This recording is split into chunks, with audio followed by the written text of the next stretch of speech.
Yo, what's up? It is your boy, the franchise Table B Bad Blood, the franchise player here with your boy Adam Woods. Okay, down below here, representing the RRBG Podcast, my boy Eddie. What is up, man? What's up, fellas? Too sweet. It's too sweet and all over the place. Yeah. All right, now that we're done, let's go to commercial. Adam wants to go to commercial because he wants to see the 503 original. 503 originals. Also, the sheath underwear. Let's get my fucking good brothers paid. Fuck yeah, let's do it. Promo code RRBG, sheath underwear, get 20% off, 20% off, gentlemen. That's that shit. There you go. That way you can put your balls in a pouch, dick in a separate pouch. It's beautiful for wrestling. It's great. Wow. Demonetized already, guys. There you go. Right on. Oh, and right from the gate. Live Unlimited for me. So shout out to Live Unlimited. But fuck, Hell in the Cell 2021, and I feel like wait. We just watched Raw. Before we fucking go into Hell in the Cell, let's go to commercial. Before we go into this stupid ass pay-per-view, because I'm just gonna say it was a fucking stupid pay-per-view. Shout outs to our boy Amazing Jr. We were talking about it offline.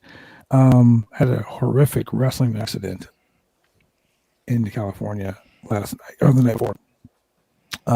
Shout out to my boy. Apparently broke 3 bones in his neck, and quite possibly will never wrestle again. He's been around for a long fucking time. He's a real good dude.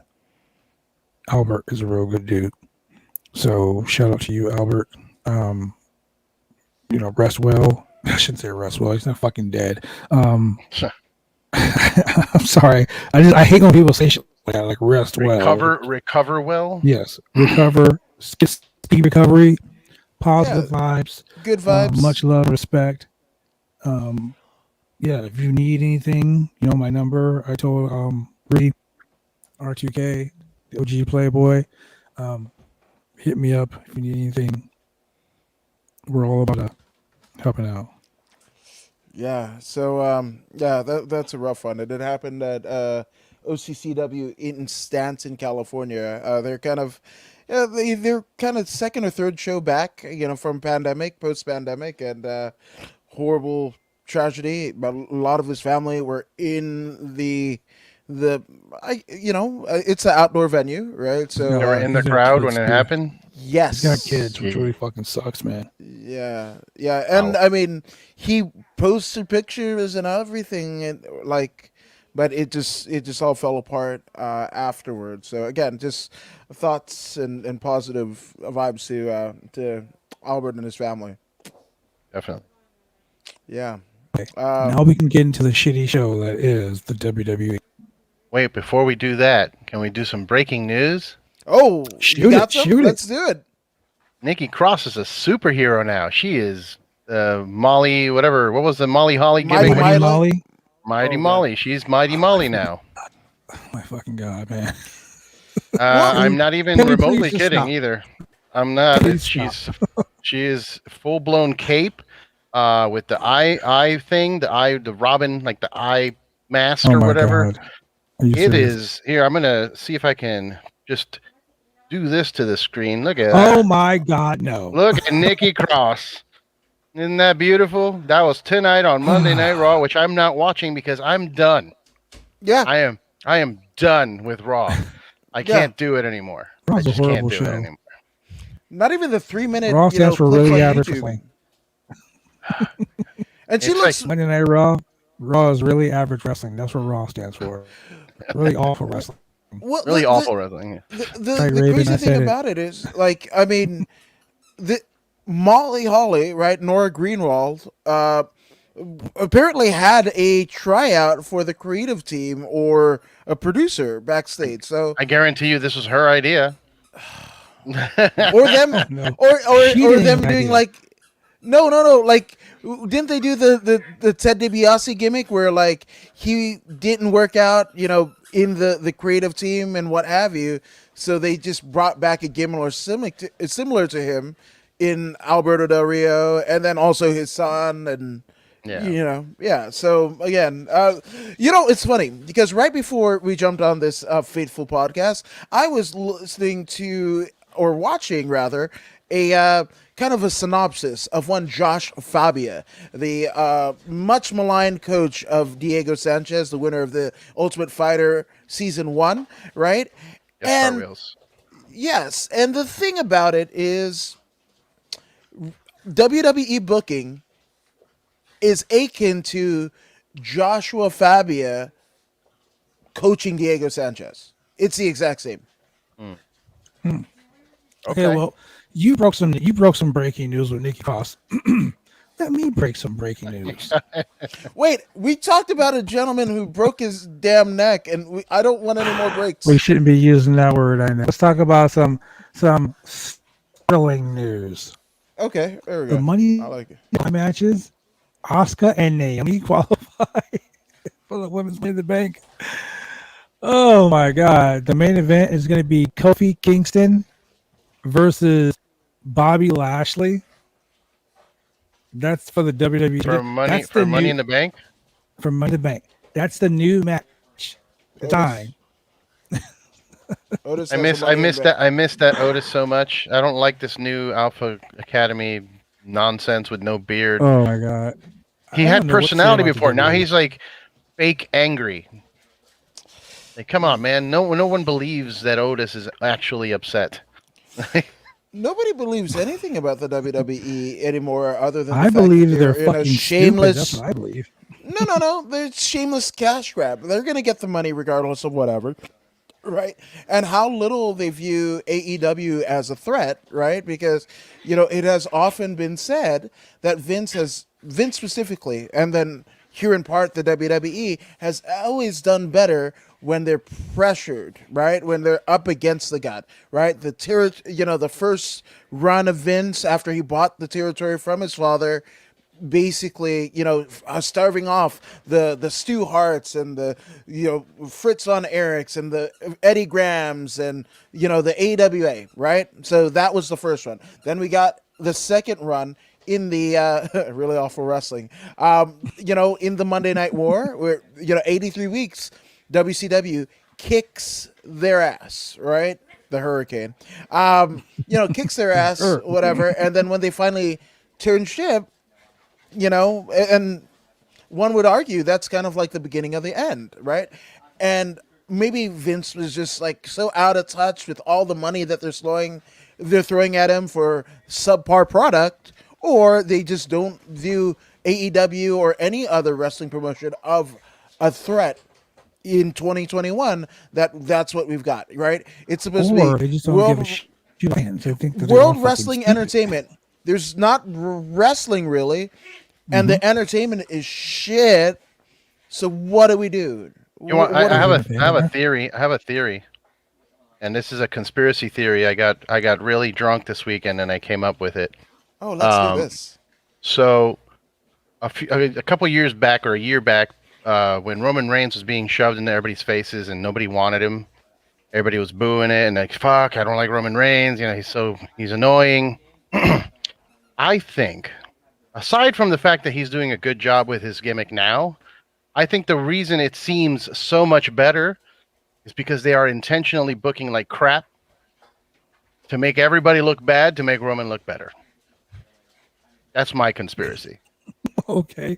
That could be. I think they're just making the product so shitty so that Roman is the savior. You're like, oh my God, this is the most entertaining thing they have. It's like, I don't get it. The saviors of the Money in the Bank this year, the three men who qualified so far, as the WWE says, 3 huge upsets on Raw. John Morrison, Ricochet, he's not winning anything. Are now in the Money in the Bank, July 18th, live on the Peacock Network and the U.S. network. None of those guys are getting the title. Nope. Any of the titles. No, they're not. You know what's going to happen? To me, the Money in the Bank doesn't shit, because unless Brock Lesnar comes back like he did that one time, not even in the fucking match, walks in, picks the ladder, goes to the ladder, grabs the fucking case, and now he's Mr. Money in the Bank. How the fuck did it happen? We got his little boombox dance after that. That was cool. Yeah. Well, didn't you say like Tamina wins the Money in the Bank? That's my pick. Tamina wins the Money in the Bank because why the fuck not? Right? They don't care. They don't fucking No, care. what's going to happen is Tamina's going to climb to the top of the ladder and she's going to reach for the briefcase and say, fuck it. She's going to hit a splash on the top of the ladder because she forgot how to win. Look, I'll tell you, I'm surprised they put the tag titles on her and Natalia, and I think that's as good as we're going to get. I don't think she's winning Money in the Bank. They just run out of fucking ideas, man. Just like making, what's this chick? Becky. What the fuck is her name, dude? We just talked about her. That's how. Oh no, Mighty Molly, Nikki Mighty Cross. Molly's new gimmick, Nikki Cross, with the butterfly on her chest. Oh, looks like we lost Adam. We lost Adam. Yeah, she's a butterfly superhero now, apparently. So I guess that's what we're dealing with. I don't know, man. The entire pay-per-view was just a bunch of rematches from WrestleMania, and okay, I'll start over with that. My fucking dogs, my dogs ripped all of my shit out. So, your dogs are still a better match than WrestleMania matches were.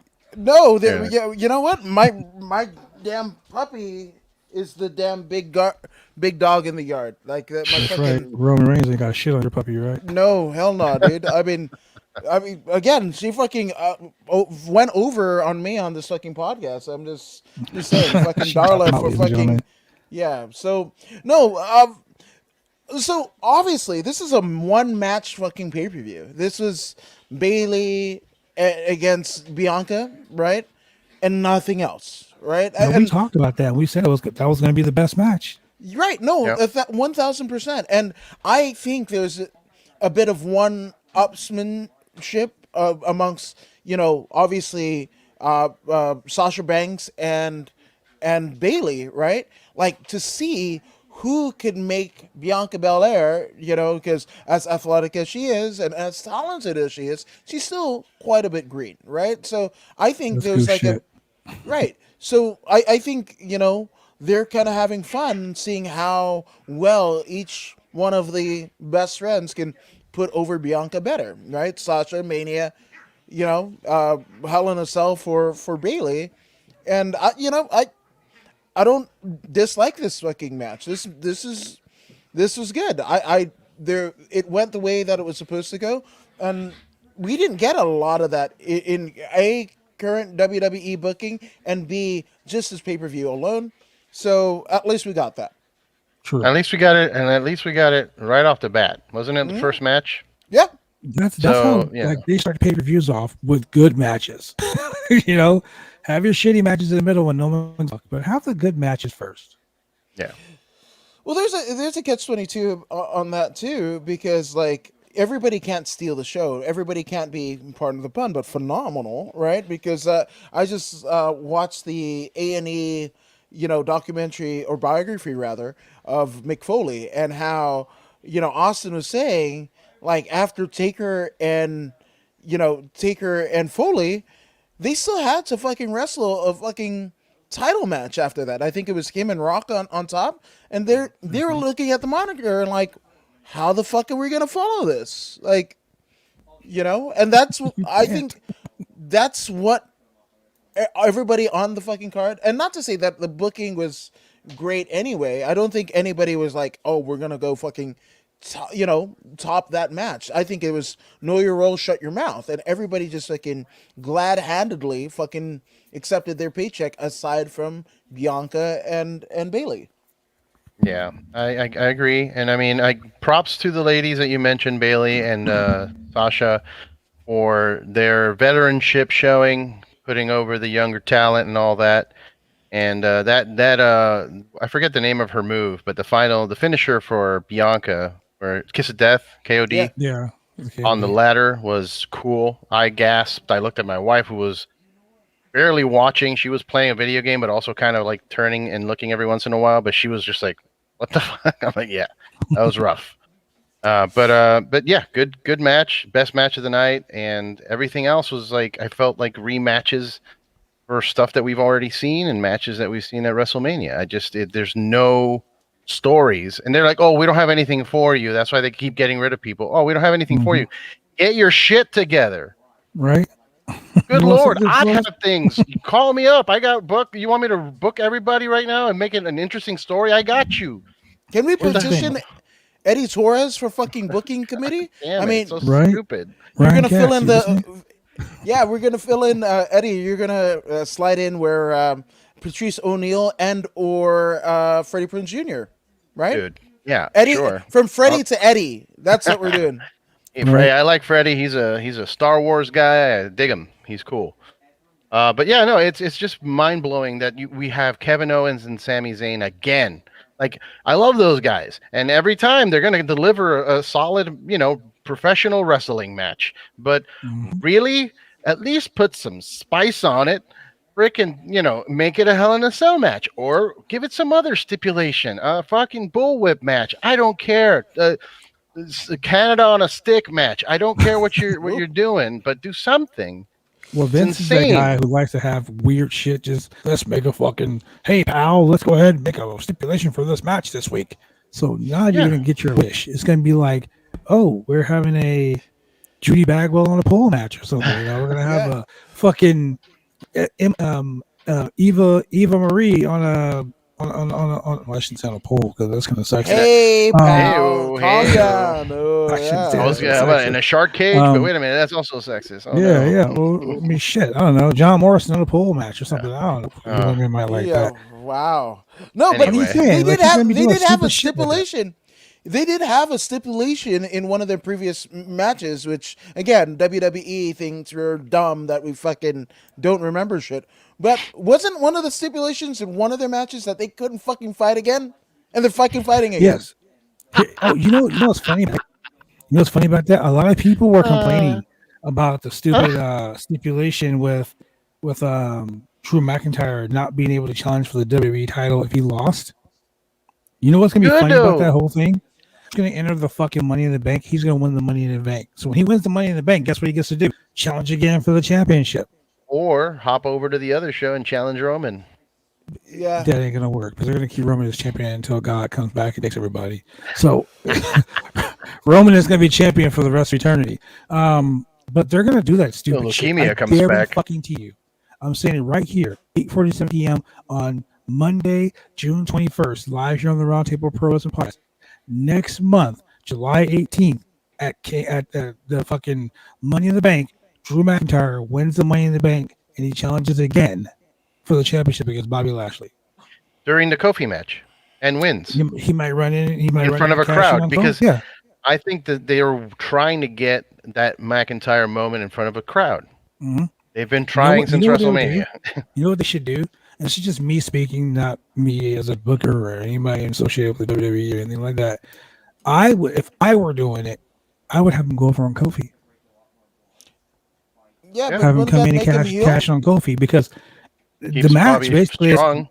Is whoever's in the ring, whoever gets pinned, that means that person won the match. So keep Bobby strong. Kofi don't give a fuck. Yeah, Kofi don't need it. Yeah. You put Drew over. Wait, Kofi already had his Kofi Mania. Like I think it's that's probably as good as it's going to get for him too. Keep Bobby strong. Keep Bobby strong. He's never looked stronger. I mean, the only time that he's looked stronger than he has right now is when they fucking paired him with his sisters. His eyebrows are stronger than any fucking move that he ever has in his arsenal. He paired him with his sisters. Yeah, I'm just saying. I mean, man.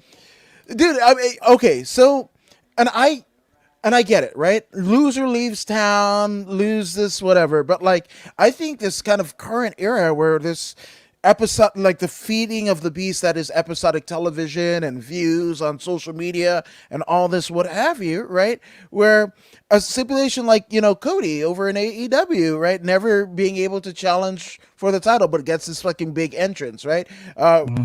Drew doesn't get to whatever, but then they're going to fucking renege on that fucking stipulation in 3 weeks' time. And again, like Terry Funk could stretch it out over from territory to territory, get at least 6 months out of it. We're going to get like 3 weeks, and we're going to see these two again at whatever great balls of fucking backlash or whatever the fuck. Balls of fire. Big nuts of Revenge. backlash. Revenge tour with men on a mission fucking doing the intro. I don't know.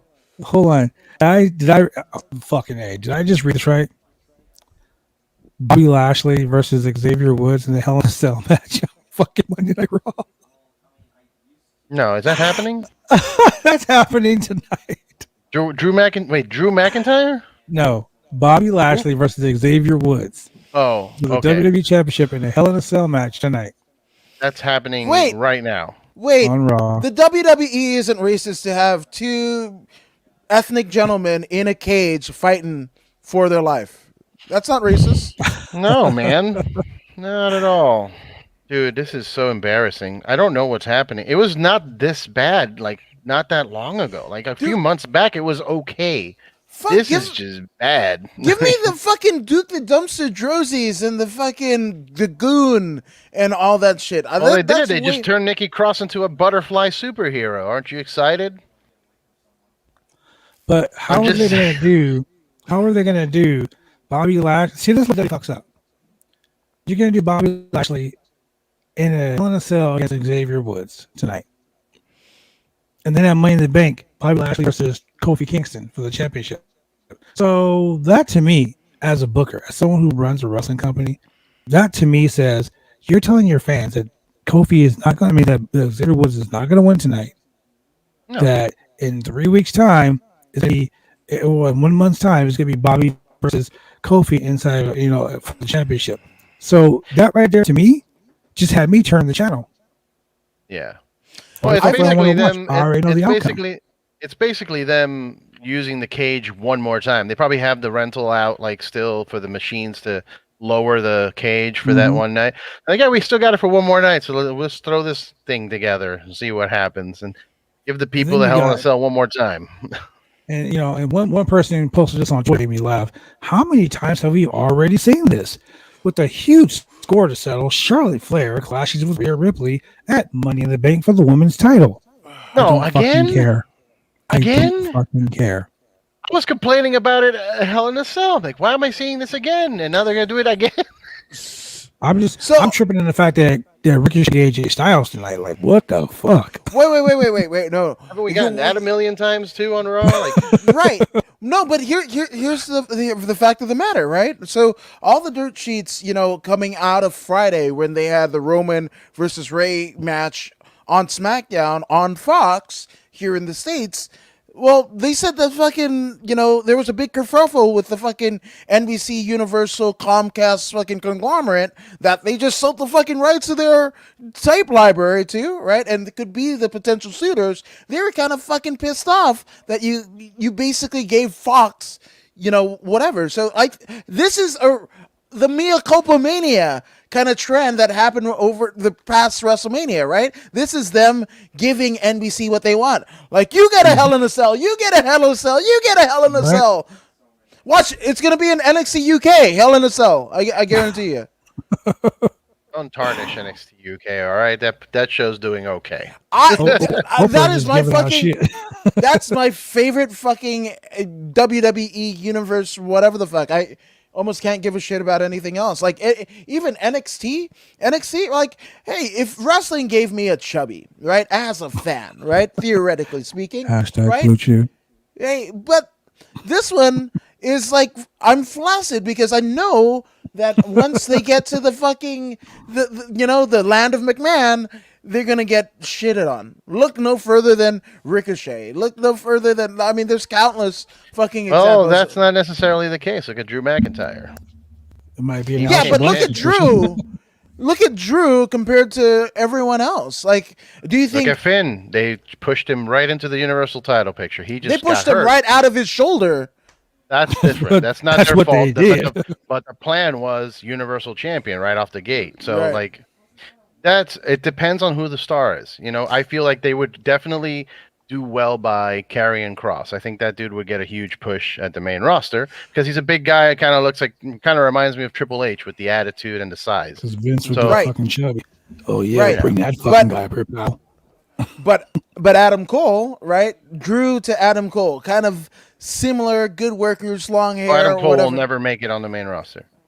That's what I'm saying. That He'll never. motherfucker's gonna get change it up mud wrestling matches. Oh, are we gonna talk about Outlaw Mud Show from GCW? Okay, Cheryl. Didn't the cops Cheryl. show up? Yes. Apparently the cops showed up. I think that's a work. No, that's probably the fucking truth, man. Okay. Any thoughts on Nick Gage? Yeah. MDK, bro. That's all I got to say.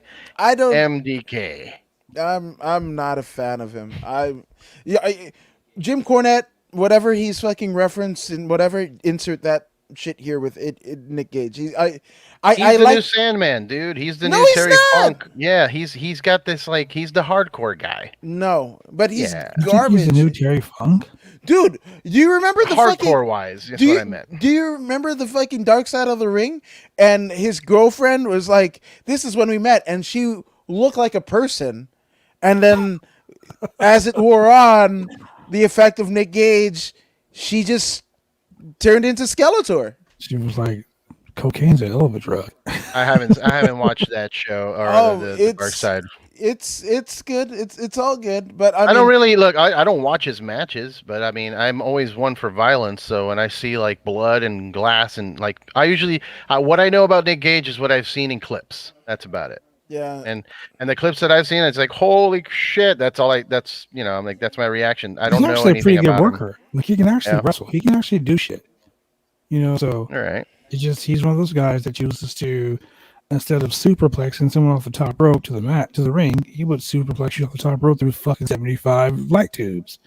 Me personally, I'm not cool with that shit. I don't like light tubes. I ain't trying to get fucked up. I'll be 47 years old this year. I'm barely taking bumps now. I'm not gonna kill myself. Wow. The franchise Bad Blood. The franchise player Bad Blood has become the honky tonk man. Yeah. What? Adam, you know what I'm gonna do to you?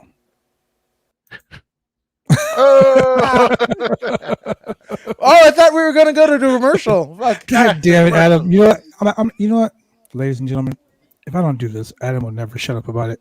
We'll be right back. Professional wrestling. You fucking blue balled me. Damn you. Fuck this. Drive me insane. All these rules are lame. Have been taking all the fun out. Drive me insane. All these rules are lame. Have been taking all the fun out.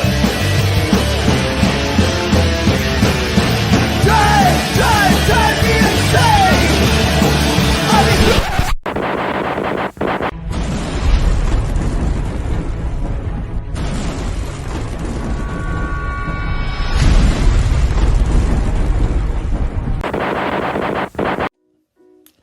When you want to get your hair cut, you go get your hair cut right.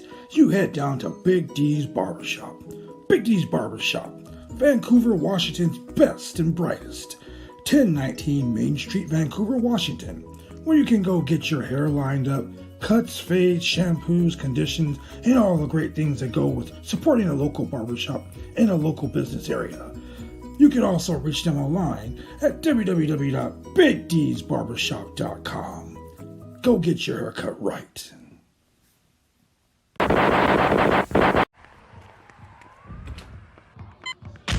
These are more than just the sounds of a safe place to go after school. These are the sounds of interest being ignited and of mentors making an impact. At Boys and Girls Clubs, we don't do just one thing. We do whatever it takes to meet the needs of every kid who comes through those doors. Because whatever it takes is what it takes to build great futures.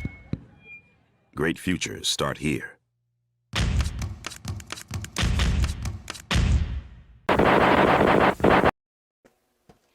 Goddamn! What the fuck? What the fuck is that? Fucking Hell in a Cell? Vince don't know his asshole from a Whataburger. Was that your cornet? Yeah, I got the Christmas one too. Oh man! So Drew Tyler lost to Riddle, Ricochet, AJ Styles, John Morrissey, Randy Orton, and Alexa Bliss and Nick Cross faced Nia Jax and Shayna Baszler. Wait. The demon girl and the superhero girl are tagging up. Right. Wait. Check it out. Another tag team match. Are they making Nikki Cross the part of the playground, like as the superhero that shows up in the in the playground TV show type nonsense? What he did was stupid. They put like and this is to show you how sexist the WWE is. Okay, I'm just gonna put it up there. The WWE is sexist towards women. Why put the guys in singles matches on the show, but then you put the women in tag team matches on the show? Why can't they get a singles match? Why can't they be a... No, okay. I wouldn't say that. I mean, nepotistic, yeah, for sure. But in terms of, this is not the company that were like, oh, women can't go to the fucking Saudi blood money show, so let's make a fucking pay-per-view for them. And then go like, not fucking promote it, and then also say, worst fucking gate since fucking Bruno versus Dominic DeNucci in 72, and also lowest rated fucking pay-per-view since fucking ECW, that fucking shit that Lashley was on. He fucking was in the main event for a title. He was the champ. Once you know who won the fucking pony? We're here again. Jim Cornette was right. Fuck it. Well, hey, if the AEW booking and fans are to be believed, tag team wrestling is actually better, which means that the women are doing great because tag team is where it's at, right? Isn't that what AEW says? Wow. Thank you, Uncle David Meltzer. My goodness. I'm just saying. Yeah. Jeez. No, oh, man. This fucking... Okay. It wasn't as bad as zombies, right? Like, we can agree that, right? But it's not much. You didn't appreciate zombies? Dude, I love zombies. Hey, like, I'm a horror freak. Zombies? And I love that wasn't zombies. Your fucking get down? No. I love The Walking Dead, and that shit was embarrassing, man. My fucking shit was Batista's tweets. Batista's tweets. That's what fucking got me. I'm sending some friends over. I was like, don't fucking look at, and then don't fucking look at me. Wait, what is fucking Dave Batista drunk tweeting? What are we doing, Big Dave? Come on, Deacon Batista. What the fuck is going on? And you're Deacon. Yo, this had the opposite effect, by the way, than it was intended. I was really stoked to see that movie until I saw that. When I saw that, I still haven't seen the movie. I was like, oh, cool, I'm going to watch it. And then that happened. I'm like, nope. Yeah, never mind. Yeah, it's whatever. I mean, it had the opposite effect. The whole thing was a marketing thing, right? To get the people to pay attention to the movie. Well, guess what? You failed. You failed miserably. Wow. I didn't watch it now because I will say this. I didn't watch it because I heard it fucking sucked. But on the flip side, I will be watching Raw. I will be watching Raw for one match, and one match only. What match would that be? Oh, fateful. Remember how I told you Vince will throw stipulations in the shit? Okay. Next week, Elias versus Jackson Riker in a strap match. It'd be the first time I ever truly wanted Elias to win a match because I want him to beat the dog shit out of Jackson Riker. I was like, we go from fucking two black dudes in a cell to white dudes fucking beating the shit out of each other with a strap. To one dude who's a guitarist and one dude who's a racist. You tell me which is which. Anyway, strap match next week on Raw. I'm not promoting the show, ladies and gentlemen. I can give two shits about Monday Raw, but I will like to see this strap match because I hate Riker. You know what? That's fine because he's going over. And that's the problem. He's gonna look. You can be all you can be. Be who you want to be. I don't care. In the army, but don't be who you want to be on a public forum, and then say I'm not that way. Yeah, you are. It worked just fine for Big Cass and Drake Wirtz. So what are you talking about? Yeah, it sure did, right? Sure did. Now here's the thing. You want to tune in to watch him get his ass beat. So doesn't that mean it's working? I No, would let say me tell you. I'm not going to watch that match because fuck that guy. Yeah, same. I'm not tuning in. I ain't giving him any ratings. That's not I just had a happening. conversation with someone about the way booking is with professional wrestling, and I'm just going to go ahead and pull the veil back a little bit. I want the bad guy to win because I'm a bad guy. I want the bad guy to win. I love when a fucking bad guy wins. Sure, Totally dude, the best thing for me at the end of Star Wars, I believe it was like it was that the Rogue One, right at the end when those guys are running to give Princess Leia the fucking flash drive, and they get into that one corridor, and all of a sudden the lights go off, and you hear, oh yeah, everybody cheered. And every single person in that theater cheered. Fuck yeah. You must like fucking not actually fucking bad guys. Not that there's anything wrong with that. But with that all being said, the fact that you're spoiling the movie makes you a bad guy. And I never pegged you. I never pegged you, Bad Blood, as a Billie Eilish. Don't do Billie Eilish, a Billie Eilish fan. He's a bad guy. He likes Billie Eilish, right? That's what I spoiled the results of a pay-per-view for Adam one fucking. I didn't know. Man, Rogue One it's too old. If you haven't seen it, you don't care about Star Wars. That's it. But the point I'm making is the bad guy. Everybody wants to see the bad guy. I want to see the bad guy win, but they want to see the good guy win. So what's going to happen? They want to see the bad guy get their ass whooped. So I run a weekly show every fucking Sunday night. So when the bad guy wins, the people are pissed. Mm-hmm. They're going to come back next week to see that bad guy get his ass whooped. Sure, when he doesn't get his ass whooped again, they're like, well, God damn it. Now I'm going to go back and watch him get his ass whooped again. And that's why Ric Flair was such a good bad guy. Because he would run away like a bitch. Mm. He would have the horsemen jumping people, all that stuff. He'd get himself DQ'd, all this crazy crap to keep championship. So when he finally got in the ring with someone and they got a chance to beat his ass for the title, the crowd went crazy because they finally got their big payoff. Yeah. Okay, no but there's gonna want Jackson Riker to fucking win. But there's heat, right? There's different levels of heat, and for me, Riker, as well as just knowing the history or what have you, like he's got Hogan heat with me, where like I just don't give a fuck. They might as well be. You know what?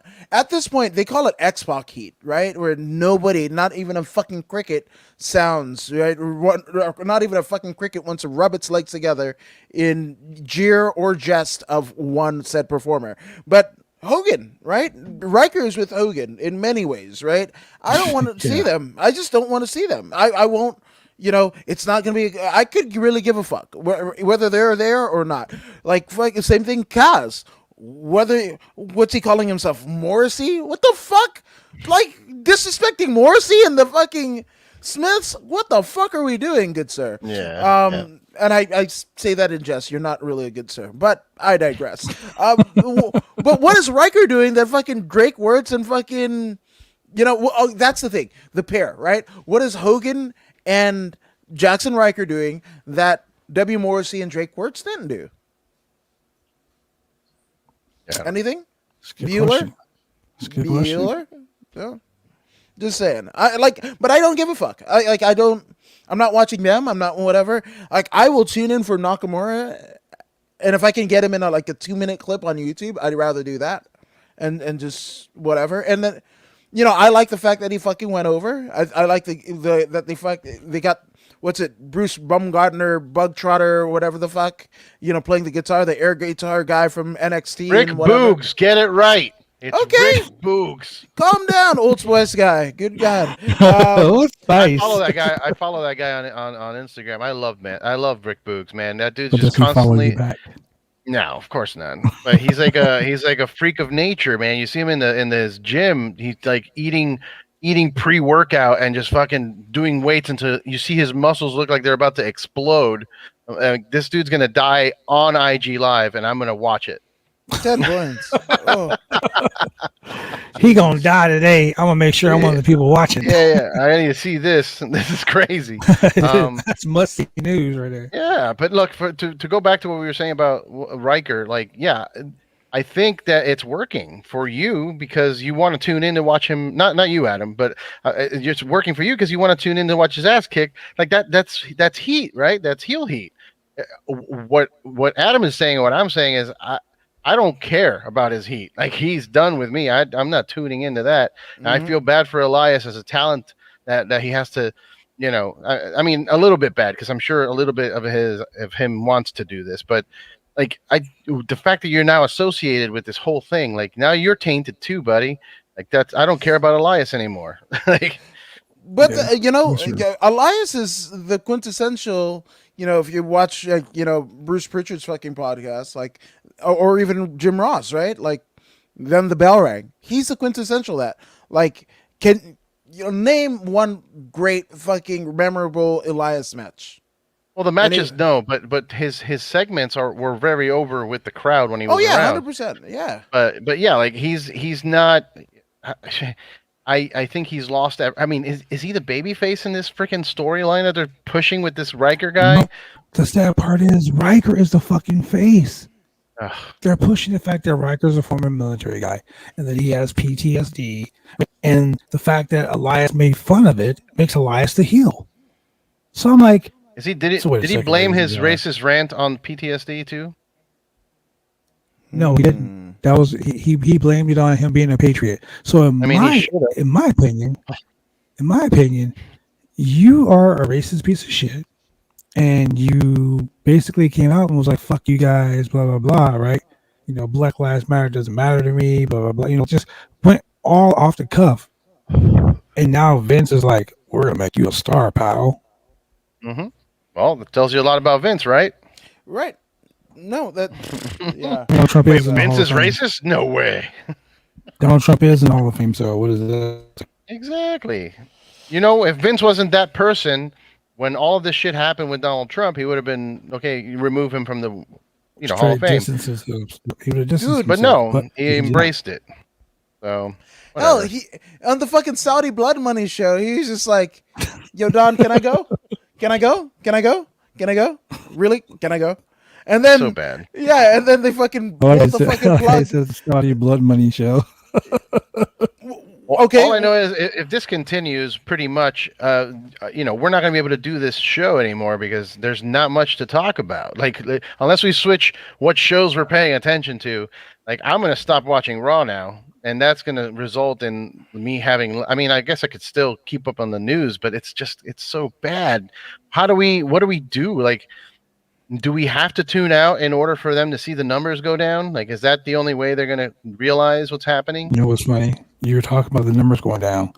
Sean Ross Sapp at Fightful, Wrestle Talk, and I believe the podcast on Raw are the only 3 podcasts that are actually covering Monday Night Raw.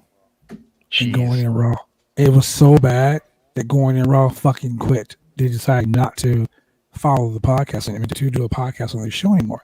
So now Sean Ross Sapp at Fightful Select and the guys for Wrestle Talk, Ollie Davis and those guys, they're the ones that are like, we're the last 2 standing. That's pretty fucking rough. Bad when you build your podcast around a show that is so fucking horrible that I'm just not going to work on Monday. Well, you know what's funny? I don't know if it's funny or ironic or what have you, but, AfterBuzz, right?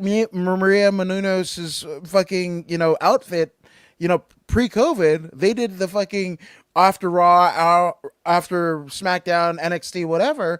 And we've got friends that are there, fucking, or were there, the Jack Farmers, the, Flobo Boyce and George Moses and what have you. I think it worked, right? Because now they don't have anything. I would love to hear their fucking spin on it. Because, like, when I didn't watch Raw, and that was kind of like the start of my exile from the show that I love so dear, that I would fucking watch the fucking scrambled channels because we didn't have USA. So I'd watch this fucking just to see some glimmer of fucking superstar, man. Like, I would love to hear their spin on what the fuck is going on because Raw has never been more terrible. I almost want, for the sake of the performers that perform on this show, to give them some praise, because I don't think it's the performers. It's not like anybody's. Oh no, it's all booking. It's all booking and writing. Yeah. And Ricochet is a fucking gem and a star, a fucking super freak athlete, and doesn't like wrestling. AJ Styles. There's so much talent on the roster. It's all writing and booking, and it's all crazy ass Vince and his Alzheimer's and dementia that nobody's like challenging right now. No. I think that's what's going on. You know what's funny? I just realized that still in the booking team is Dave Kapoor, right? The Ranjin Singh. What the fuck is he doing that he's outlasted college? No, but yeah. So is he just fucking glad handing and just saying, yes, sir. Yes, sir. Some people are there just taking a fucking check, man. Like they don't care about the product anymore. And it's simple. You can see that they don't fucking care about the product. And when you don't care about the product, to me, that sounds like you don't care about your fan base. You don't care about you don't care what people are viewing you. Some people say, I don't care what people think about me. That's fine. But care what people think about your product. Because you don't care what they think about your product, they're going to stop watching.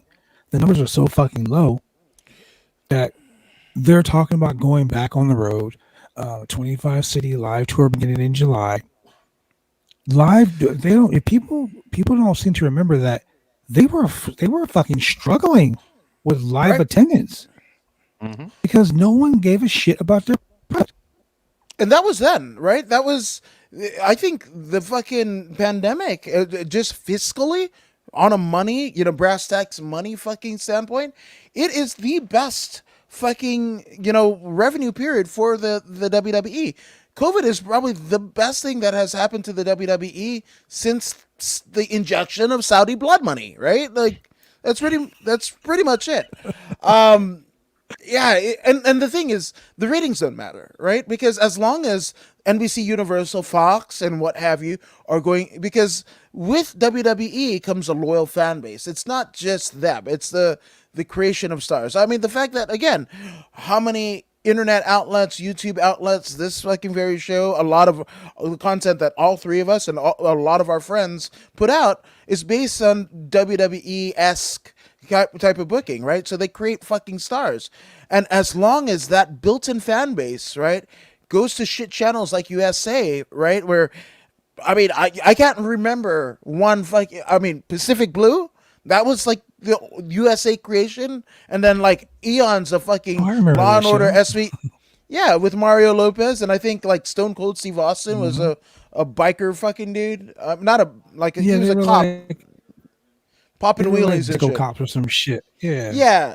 But aside from that, like, what the fuck does USA have? So Ms. and Mrs.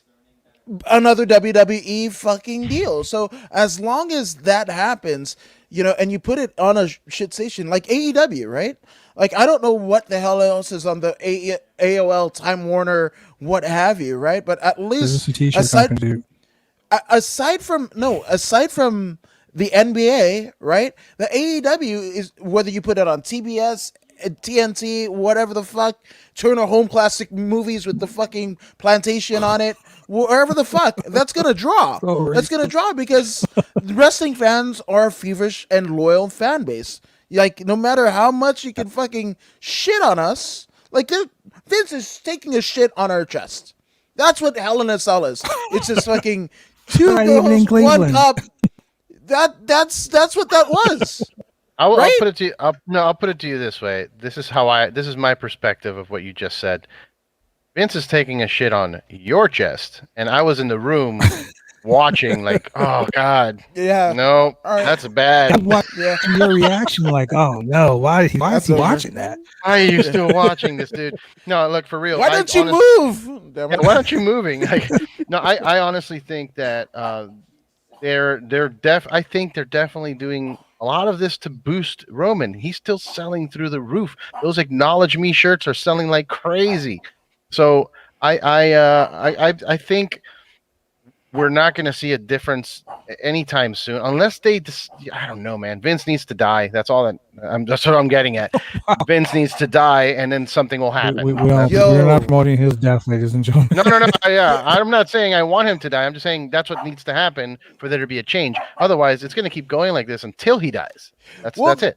But I mean, when he dies, the succession plan or whatever, well, you're going to be jonesing for this when, I don't know, whoever the fuck that wants to make good and be promoted in the NBC kind of conglomerate, whatever, when they take Vince's role and this becomes fucking Friends, WWE becomes Friends, the Friends reboot and whatever, and we'll see like David Schwimmer fucking making a damn run. Then I'll stop watching. That's it. I'll go watch AEW. Perry's going to be the fucking commissioner. I am not loyal to WWE. I took a very lengthy hiatus right after Stone Cold broke his neck and quit and left. I missed all of the John Cena period. I missed all of the Daniel Bryan stuff. I missed the entire Shield thing. I wasn't a part of any of that because I had said, fuck this thing. I'm done. And I'm not, it's not beyond the realm of possibility for me to do it again and just only watch New Japan and AEW and NXT, and that's it. Screw the main roster because it's not worth it. Just not worth it anymore. And nothing's going to change, like I said, until the old man passes away. And that's it. Well, speaking of things that pass away, and also AEW, right? There was a death back in the temple of Lucha Underground, a death of one Vampiro, and that person who basically was the cause and the catalyst for Vampiro's death is one Penta Cero Miedo, who I understand will be a guest in a wildly translated fucking edition of the RRBG podcast. Eddy Torres, is that true? That is true. Thanks for the plug, Adam. I'm so jelly. Dude, I will tell you how it happened. It was very interesting. I mean, I went to Republic of Lucha, his store out in Pasadena, and I met the folks there that run the place. And, obviously I'm a huge fan of Lucha culture and grew up on all that. So I was just fascinated. It was like a kid in a candy store. But I hung out for a bit, met them and started following them on social media. They started following me back and liking my posts and commenting, like being interactive. So I reached out and I said, hey, how about I go interview Penta and Ray and we talk about the store and you promote the store, through the podcast. And they were like, yes. I'm like, what? And so it was it was supposed to be Ray and Penta together, but Ray's flight got delayed, so he didn't make it. But I did get to sit down with Penta for about 40 minutes. That's good. And we talked a little bit about the store and all that, but then we also talked about lucha culture. We talked about, the differences between old school gotch style wrestling and the high flying lucha style. We talked about all kinds of stuff, man. It was really, if you're a fan of Lucha Libre, I would tune in. Penta doesn't do podcasts. I've looked up online. Penta does not talk to people. So I'm very honored. 3 podcasts and as long as I've known he's been around, and that's fucking great that you did that, man. Like, kudos, man. Yeah, and I was gonna just put it out in Spanish because, he even told me, he's like, if you want to ask the questions in English, and then I'll try and respond in English. I'm like, no, let's just do it in Spanish because I speak the language. And I feel like I'm, getting out of practice because I don't do it as much. So I was like, let's just do it. I think it'd be a fun thing to do. And but it hasn't been fun is sitting here for 3 weeks doing the subtitles myself because subtitling services are like $400. I was like, nah, I'm good. I'll just try. I could have helped you. So I've been sitting here in my living room just watching myself talk to Penta for 3 weeks and writing writing all the subtitles myself, trying to figure out how do you translate "chinga tu reputa madre," which is what he yells at all the wrestlers. So I'm sitting there like, how do you properly translate reputa? Is that whore? I don't know the word. So it's been a fun time. I also what does it mean? Reputa, I know for the crowd, for the people listening to the podcast, what does it mean? It's like horror or super No, what is bitch kind of. say the whole phrase? I want to know the phrase in Oh, English. chinga tu reputa madre means fuck your whore mother. Oh wow. Wow, that almost reminds me of like a Fijian. We have phrases "dobi kata," which is "fuck your mother," and then Chinga su yeah. madre. no, like, and then no, "dobi kata" is actually bite each other, and then "mangai namu" is "fuck your mother." "Mangai tamamu" because ta is like father. It's "fuck your father." So Wow, Jesus. man. Yeah, there's a lot of those gems in there. We Gems. talked. Yeah, there's some gems. I even got to talk to him about beer. That's like I was like in my head. I'm like, he's not going to answer that. He's a wrestler, but he did. So we talked a bit about. That shit. Yeah, so it was good, man. If you guys will please tune in, June 28th. It's when it drops. It's not live or anything, but it'll be out June 28th at 9 a.m. I've been working on it for weeks. I even did a little. I filmed stuff around the store and did like a nice little introduction video with music and what I put work in. The intro video or the entire podcast? The whole podcast. The whole podcast is going to be about 40 minutes. Okay, this is what I will do for you. I will get a special edition of the Roundtable podcast. Ooh. I will be on. You can introduce the video, and we will play the video here live on the Roundtable Pro Wrestling Podcast. I appreciate that, sir. Give me all your links and everything. I will make sure that every fan that listens to this, the ones that watch on Facebook, the ones watch on Twitch, the ones watch on YouTube, the ones that listen on Spotify, Google, Apple, Pandora, iHeartRadio, Amazon Music, and all the fucking cool places that we're on. Thanks to their wonderful men and women at Anchor FM. Everyone will hear the podcast because I help my people out. Hey, I appreciate you appreciating that. Yeah, I like I said, he's one of my favorites, and just to be able to sit with him, was an honor and a privilege that not a lot of people get to have. And I think I'm going to do more of this. I kind of like the Spanish advantage because my podcast is cool and all, but I feel that RRBG's got some competition out in the world. Like there's a few other podcasts that are doing, and more power to them. I'm not hating.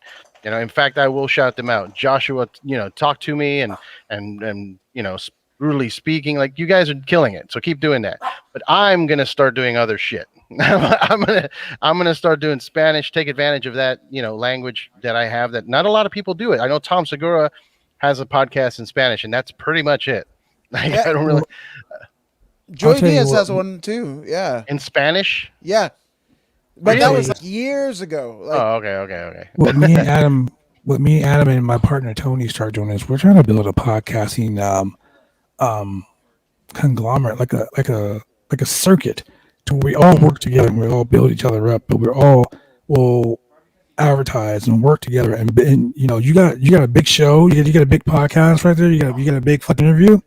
Let's put it out there so my fans will hear it, our fans will hear it, your fans will hear it.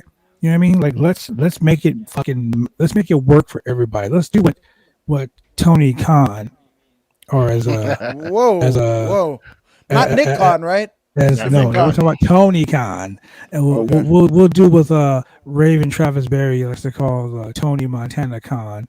We'll fucking kick open the forbidden door, and we'll work with everybody to make this whole scene worth fucking watching. Oh yeah, man! I appreciate that. That's awesome. I'm all about that life. Yeah. But yeah, that's it. That's the show that I have lined up. Thank you for bringing it up, Adam. I am excited about it though. Like I said, like this is maybe the start of something new, something that breaks off into its own thing and just all Spanish, guests. But I don't want to break off too far. I do want to say I can give you like a scoop if you want to. Anybody that's listening, we like scoops. I kind of already announced it sort of on my page, but kind of briefly, and only because we don't have an exact date yet, but there is a new show, Down the Hatch, that's going to be coming out soon. It's going to be live on Twitch, possibly from the world famous Comedy Store.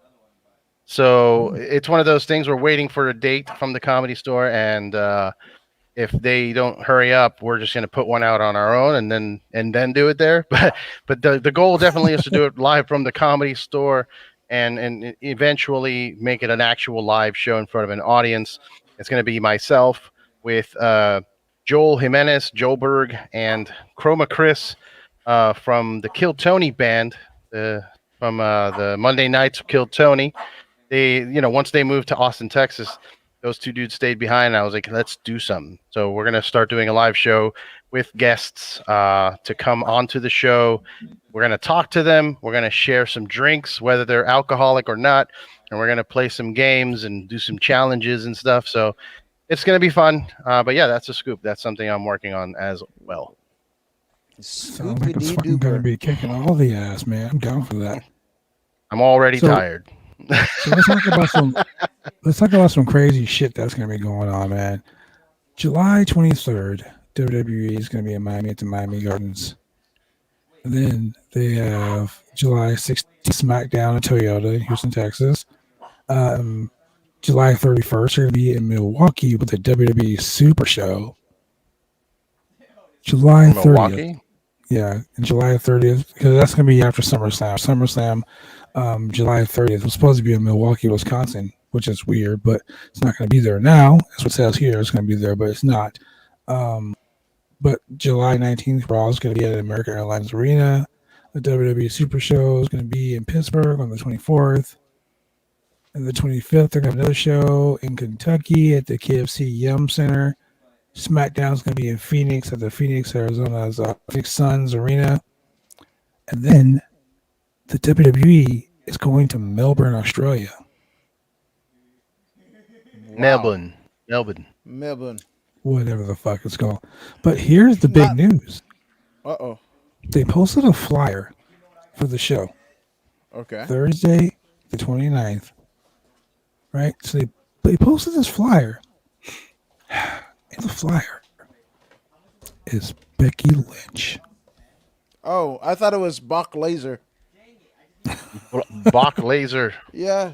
There was a t-shirt on like Pro Wrestling Tees that said Bork. No, it was Bach Laser or Bork Laser. And I was was Bork Laser, yeah. Yes, and that was the best pronunciation or whatever. But no, shout out to Becky Lynch.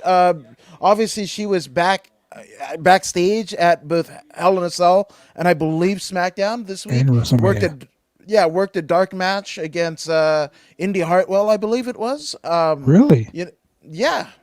So they did a dark match, which is weird to work a dark match. I mean, is it really a dark match if there's no crowd? Right? And then it's a really dark match, or it's a really dark match, right? You turn Unplugged, all of the right? Yeah. Wow, Tears in Heaven. That's a weird one.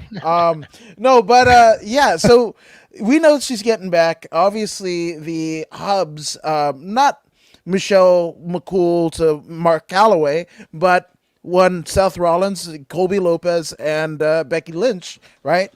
Rebecca Quinn. They're fucking getting back into some shit. I don't know where the baby's going to be. That's what I'm wondering. If they're both mom and dad are back in the road shit. Yeah, backstage with a babysitter, dude. Wait, so they're going to have a road baby? Yeah, why not? Which is different than like the It's Always Sunny in Philadelphia episode with the DB, right?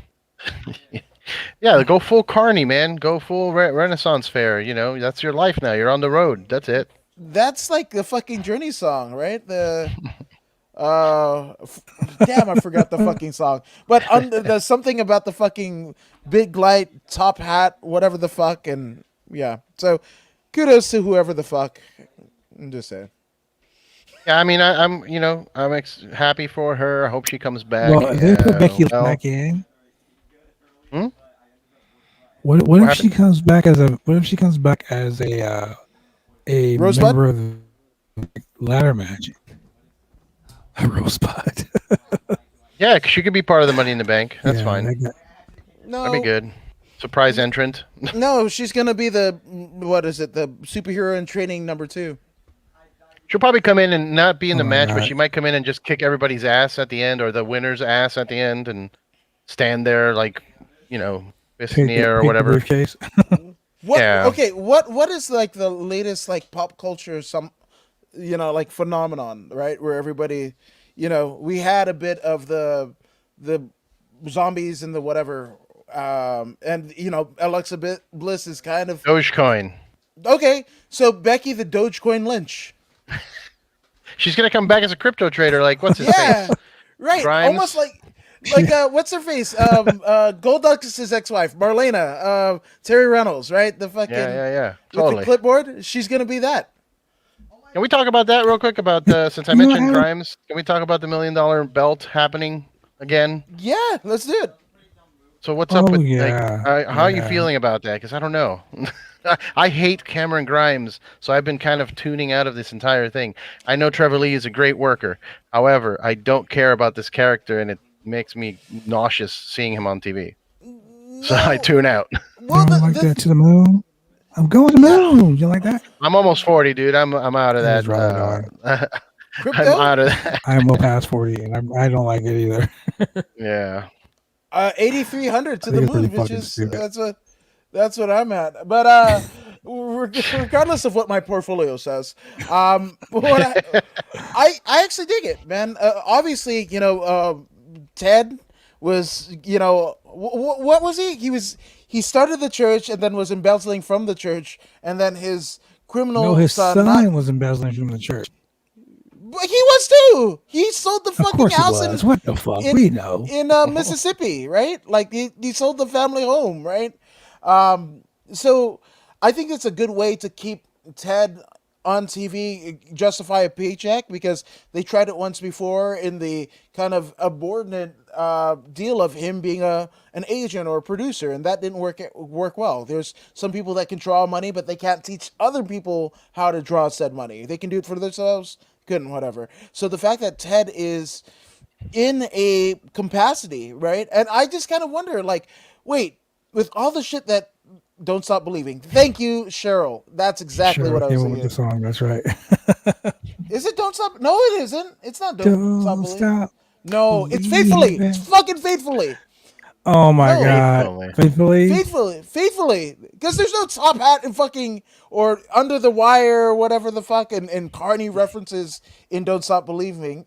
So there's that. But I just think it's a cool way of getting this guy Ted back on TV, because he needs a paycheck. He sold the fucking family home and what have you. I like the fact that LA Knight is the champ, because so Adam, I'm going to ask you this, because you've been around LA, you've been around the indie scene. Sean Rickers he's an amazing talent, but this whole LA Knight gimmick is so fucking stupid. Wait. Well, the gimmick is the same Eli Drake gimmick. It's just a different name. Exactly. I mean, but the name, like... Well, the name's bad, of course. I mean, so if he was in the UK, would he be British Knights? I hope so, with the Ratchstacks. Because I wanted to be the fucking consolation prize winner of fucking Double Dare so I can get some Ratchstacks. But that's another story for a fucking another day, good sir. Yeah, no, it's like, I think he's a good deal. I think he belongs in NXT. I think him and Adam Cole could do. Yeah, I think him and Adam Cole could draw some money when NXT tours again, if that happens in this calendar year. But beyond that, like, I don't want to see him with Vince. He's too small for Vince, right? And same thing with Cameron Grimes. Cameron Grimes he fucked up when he told people, hey guys, I'm a millionaire off of this shit. Because that's fucking shoot. And then they're like, well, you've got contractual obligations, or he might be just like North Carolina and whatever, and just like, I'm going to fulfill my obligations with the WWE, because he fucking doesn't need it. It's just like Conor McGregor fighting again. He doesn't fucking need it, man. So I don't know what it is. This is a guy that is, and a character that is just born for fucking, NXT and nowhere else. He gets pulled up to the main roster and he becomes fucking IRS.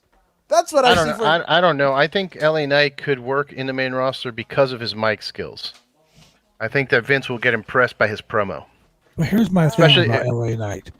You bring him on you debut him on a WWE pay-per-view. He just comes in with the fucking mic and he's like, let me talk to you. And he gets the whole fucking gimmick over. And everybody's like, oh my God, right? And then you give him his first fucking match and he jobs. Okay. Why would you fucking pick this guy up to be like the savior of fucking NXT? He's this great fucking signee. We got this guy who's gonna be a fucking star. And then you job him his first match. Adnan, right? That was the commentator, whatever. Like, Adnan, we got diversity on Raw, and he does it for like fucking 3 weeks and what have you. He's like he fucking sucked. Well, he was really bad. He's the commentary version of fucking Sin Cara, OG Sin Cara. I don't want to talk about Sin Cara. Oh, had a horrible match with him in Chicago. Fuck that guy. How you gonna come to me and we sit in the locker room and you fucking give me 300 spots you want to do in a 15-minute match and forget every one of them? So it's your shit. How do you forget your shit? I have a fucking fun Sin Cara story. So fucking face. Carlistico, right? That's what he's going by now. I think it was about 3 weeks ago. I went to a show in Anaheim, an Inoki Pro show, and it was half like shoot. They had guys from fucking 10 Planet Freaks, right?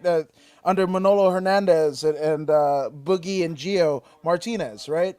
And they had like work shoots a la, Josh Barnett's Bloodsport and what have you, right? And then they had on top, fucking Mephisto. It was a 6-man tag that included Carlistico, the former Sin Cara, former Mystico, and Mephisto of CMLL. And one of the guys from the fucking MMA gym, he got drunk and he fucking wanted to fight. So when Carlistico went for a spot, dude almost clubbed him off of the fucking rope. And it was cool because there was wrestlers, luchadors versus legit shoot fighters, and I wanted to see what happened. So that's that. That's my story. I didn't get hurt. With that being said, go to commercial. We didn't get to the pay-per-view because it fucking sucked, ladies and gentlemen. We apologize. But what are we going to talk about? We did it better justice. We talked about other things that actually mattered. So with that being said, ladies and gentlemen, thank you for joining us here on another exciting edition of the Roundtable Pro Wrestling Podcast. Tune in next week. Tune in on Wednesday and we have more of the crazy classic shit. Shout out to my boy right here, Eddie from RRBG Podcast. Go check it out, ladies and gentlemen. Before you go, you talked about lucha history. I was trained by Armando Guerrero and Rey Mysterio Sr. Damn, son. I was in that class with Rey Mysterio Jr. as Colibri. Remember that? Wow. Oh, shit. Okay. Maywood City Park, 1993. Speed and Colibri in the tag team, became a tag team, me and Junior. Just saying. Damn. Yo. Very nice.